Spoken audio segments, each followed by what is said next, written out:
इस क्वेश्चंस को सॉल्व कर लेंगे हम लोग तो हम लोगों का बहुत सारा क्वेश्चंस है सो कवर हो सकता है, बिकॉज विभिन्न सारे एग्जाम में ये क्वेश्चंस आते रहते हैं। जैसे कि हम लोग इसमें देख रहे हैं कि F X is equal to sine X है, तो ये क्वेश्चंस में थोड़ा चेंजिंग हो जाएगा। क्या हो जाएगा? तो F X is equal to cos X आएगा, टेन एक्स आएगा, कॉट एक्स आएगा, इत्यादि ये सब आ सकता है। ठीक है, लेकिन अगर हम लोग एक फंक्शंस को प्रूव करना अच्छी तरह से समझ जाए तो हम लोगों के लिए और फंक्शंस को प्रूव करना बहुत ही ईजी हो जाता है। ठीक है, राइटिंग पे ध्यान नहीं देना है, बात को समझना है, अच्छी तरह से हम लोग समझ सकते हैं अगर ठीक से देखें तो। आइए सॉल्व करते हैं। तो सॉल्व करने से पहले अगर अभी तक मेरे चैनल से आप जुड़े नहीं है तो प्लीज सब्सक्राइब करके जुड़ जाइएगा। हम लोगों को सबसे पहले इसमें कुछ नोट करने वाली बात होती है जिसको मैं यहाँ पे नोट कर दे रहा हूँ। इसमें सबसे पहली बात जो होती है सो होता है कि F X is a polynomial function. F X is a polynomial function of x. मतलब कि एफ एक्स जो है सो एक पॉलिनोमियल फंक्शन से है जो क्या कर रहा है, तो इंटरवल 0 से लेके पाई तक के बीच में है। X is continuous on the interval, कहां से कहां तक? तो 0 से लेके पाई तक। ये हम लोगों का फर्स्ट प्रेफरेंस है इसमें देने के लिए कि मतलब एफ एक्स जो है सो एक पोलिनोमियल है। ठीक है, और ये फंक्शंस जो है सो मतलब 0 से लेके पाई के बीच में हम लोगों का कवर कर रहा है। सेकेंड जो इसमें बातें होगी वो हम लोग ये लिखेंगे कि एफ डैश एक्स। अब हम लोगों को एफ एक्स तो लिख लिए, अब एफ डैश एक्स अगर निकाला जाए तो F X is equal to sine X था, तो F dash X is equal to cos X आने वाला है। ये जो cos x है ये भी एक्सिस्ट करता है, इसका जो सभी वैल्यू है ये भी एक्सिस्ट कर रहा है 0 से लेके पाई के बीच में। ये भी यही हम लोगों को लिखना है, which exist for all value of x belongs to 0 से लेके पाई तक। ठीक है, 0 से लेके पाई तक के बीच में एफ डैश एक्स का भी वैल्यू एक्सिस्ट कर रहा है, वो हम आपको दिखा दे रहे हैं। So F dash X is differentiable on the open interval 0 pi. मतलब अगर एफ एक्स का वैल्यू मतलब कि एफ डैश एक्स का वैल्यू 0 से लेके पाई के बीच में हम लोगों का एक्सिस्ट करेगा, तो इसका मतलब ये हुआ कि मतलब इसका जो डिफरेंशिएशन है सो क्या हो रहा है, तो ओपन इंटरवल 0 से लेके पाई के बीच में आ रहा है। ये भी हम लोगों को यहां पे नोट कर देना है कि show F dash X is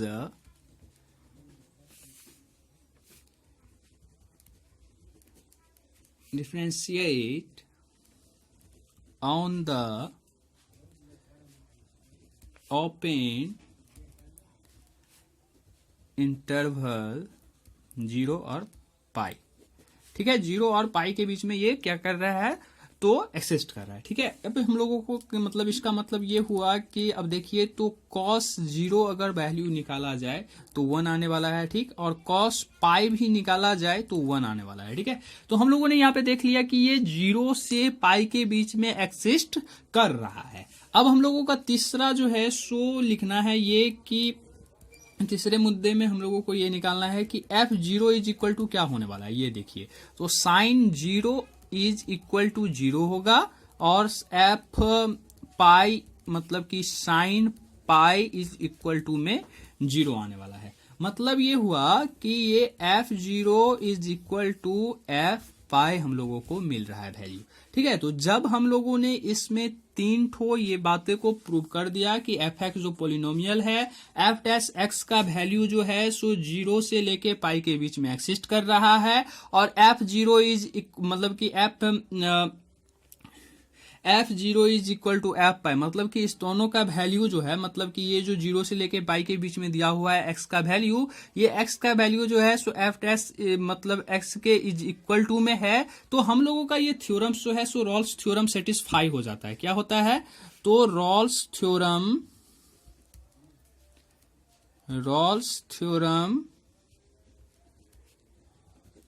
will be satisfied satisfied. हम लोगों को यही तीन बात को यहाँ पे अगर हम लोग दिखा दे रहे हैं तो हम लोगों का ये थ्योरम जो है सो प्रूव हो जाता है। अगर आप किसी भी फंक्शंस को लेके अगर ऐसे कर रहे हैं और उसमें आप यहाँ ये चीज दिखा दे रहे हैं तो हम लोगों का ये फंक्शंस जो है सो सेटिस्फाई हो जाता है। ठीक है, अब हम लोगों को एफ डैश सी का वैल्यू निकालना है। क्या निकालना है? एफ डैश सी निकालना है। F dash C is equal to अगर 0 हो तो मतलब ये हुआ कि F dash X is equal to cos X था, तो कॉस एक्स के बदले में हम लोग सी डालने वाले हैं तो 0 आ जाएगा। और c इज इक्वल टू हम लोग देख लेंगे कि cos इनवर्स 0 आ जाएगा। cos इनवर्स 0 आएगा, इसका मतलब ये हुआ कि cos inverse cos pi by 2 आने वाला है, तो ये cos से cos कैंसिल, यहाँ पे पाई बाय 2 आ जाएगा। तो इसका मतलब ये हुआ कि c is equal to pi by 2 हम लोगों को वैल्यू मिल रहा है। ठीक है, तो c is equal to pi by 2 जो हम लोगों को वैल्यू मिल रहा है यही हम लोगों का रिजल्ट आ जाएगा। ठीक है, तो और इसमें 2 ही क्वेश्चंस था और वेरीफाइड थ्योरम्स को करना था हम लोगों को, और c का वैल्यू हम लोगों को इस तरह से फाइंड आउट कर लेना था। ऐसे ही करके हम लोगों ने इस क्वेश्चंस को तो कंप्लीट कर लिया है, लेकिन अगर आप नहीं समझे हैं तो प्लीज एक बार फिर से देख लीजिएगा और एक बार मैं फिर से रिवीजन भी करवा देता हूं। जैसे कि हम लोग इसमें फिर से आ जाइए, तो सबसे पहले हम लोगों को प्रूव करने के लिए क्या करना पड़ता है कि एफ एक्स एक पोलिनोमियल फंक्शन है ऑफ एक्स और कंटिन्यूअस इंटरवल 0 से लेके पाई के बीच में ये क्या कर रहा है, तो बिलोंग्स कर रहा है, एक्सिस्ट कर रहा है। ठीक है, इसके बाद एफ डैश एक्स जो है सो इसका क्या कर रहा है, एफ डैश एक्स मतलब कि जब हम लोग एफ डैश एक्स का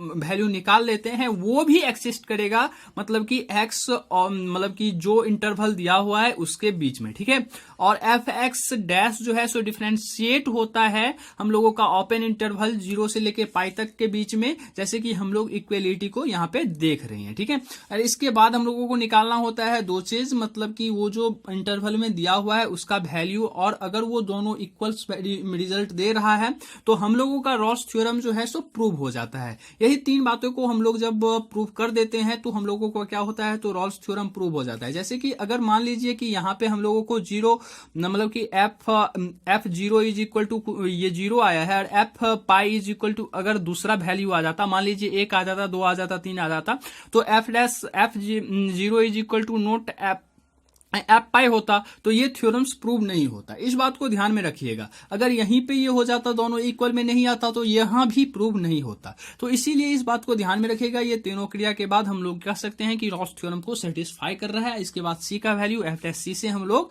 यहाँ पे फाइंड आउट कर लेते हैं। तो thanks for watching this video. आपका दिन शुभ हो। अगर वीडियो अच्छा लगा हो तो मेरे चैनल को सब्सक्राइब करिएगा और कॉमेंट में जरूर बताइएगा कि ये मेरा प्रयास आप लोगों को कैसा जा रहा है। ठीक है।